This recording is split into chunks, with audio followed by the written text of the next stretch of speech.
Casey, Chairman Casey, Ranking Member Scott. This hearing is so important. All the hearings in this committee are so thoughtful and relevant and important. I appreciate both of you organizing them. And I really appreciate you all for being here, sharing your stories, talking about your work and the impact it has and the needs that are really out there and what it means. It is so important, just like the chairman said, that we tell your stories and show your work, and then help us put meaning behind the legislation that we do to support everyone around the country, and in this case, seniors. And, you know, the flexibilities in meal delivery, I think it's really important because I've heard from seniors all across Nevada about the success of the pandemic-related flexibilities of the grab-and-go meals, the drive-through options. We had drive-through options at all, maybe not all, but almost all of our senior centers, all that could. And it's been really an important way to ensure that seniors continue to receive those healthy meals that they need. And even their caregivers could be driving through with them, like I said, if they're unable to drive. So moving forward, Nevada senior centers are telling me they really want the ability to stay nimble so they can feed people. Nothing's more important than feeding people, right? And we want to provide services so people can get them where they are. So Dr. Walker, can you speak to how Georgia has approached the meal delivery over the last few years, how you've seen the drive-through option play out in your state, and how I believe making these flexibilities, some of them permanent, would go such a long way in serving our communities? Absolutely. Thank you for the question, Senator Rosen. Well, certainly in Georgia, with the pandemic, we definitely leveraged drive-through meal options for our seniors, and also even extended that option where we turned our transportation that would bring seniors to the senior centers when they were open to then be the sources by which we could get meals out.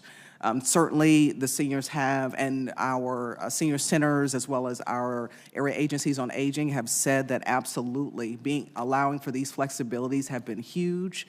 And with all of our senior centers not being fully open, having this drive-through option is one that has definitely been of value and continues to be used still in Georgia.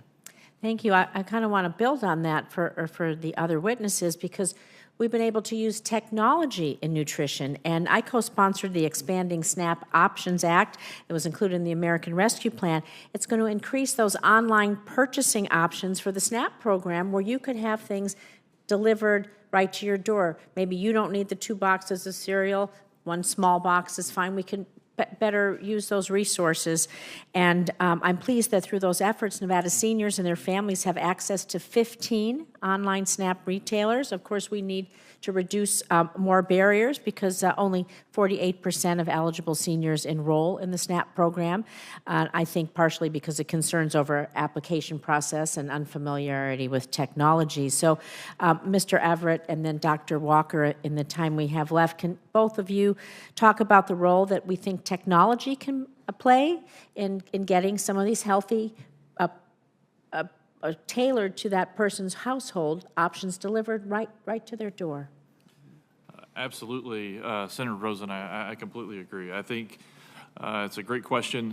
When we have opportunities to strengthen accessibility and make SNAP a more user-friendly program, people will use it. I think we've been able to see that. We certainly saw that during the pandemic by increasing SNAP benefits. That made it more accessible for folks and made the process of going through the application process a more warranted process for them to go through. But purchasing online makes SNAP inherently more accessible, particularly for folks that are still a little bit nervous about going into a grocery store with rising rates of the flu as well as COVID. So we know that our older adults certainly prefer this option. Now, increasing and simplifying the way in which they engage technology is also critical.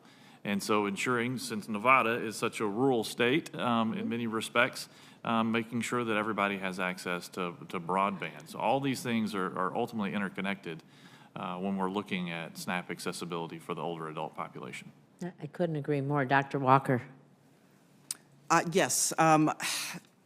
So I agree, Senator Rosen, that technology has been a big part of this.